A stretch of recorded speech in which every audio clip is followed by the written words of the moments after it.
J'ai cofondé l'association Lalab il y a 1 an et demi en France pour faire entendre les voix des femmes musulmanes.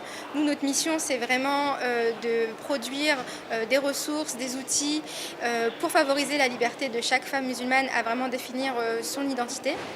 Et du coup, en fait, les mythes évidemment qui sont associés, les premiers, c'est tout ce qu'il y a autour des femmes musulmanes, donc c'est des femmes soumises, oppressées, silencieuses. Et du coup, donc ça légitime en fait le fait qu'on parle à la place justement des femmes musulmanes, puisque les gens sont censés être plus intelligents que nous pour justement parler à notre place. Donc ça, c'est un des premiers freins. Mais aujourd'hui, en fait, le fait de s'organiser, de faire entendre de plus en plus nos voix, on n'est plus seulement associé du coup à des femmes silencieuses, puisqu'on est de plus en plus entendu, on va être tout de suite diabolisé en fait.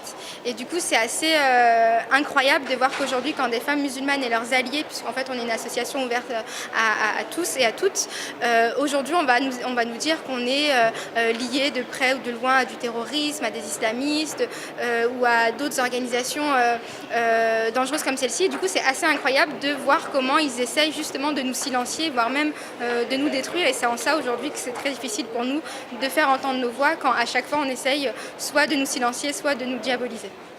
Généralement, ce qu'on me disait, c'était plus l'inverse, c'était que j'étais une exception. Donc à croire que, justement, comme les femmes musulmanes sont toutes des femmes soumises, qu'on me voyait faire voilà, des longues études, voyager, créer mes propres projets, on me disait à chaque fois que je ne correspondais pas du tout à l'image que les gens avaient d'une femme musulmane. Donc je trouvais ça hallucinant de voir que moi, je n'étais pas du tout vue comme quelqu'un de juste quelque chose de positif, mais vraiment comme une exception, comme si voilà, ça, voilà. Donc ça ne correspondait pas à leur image.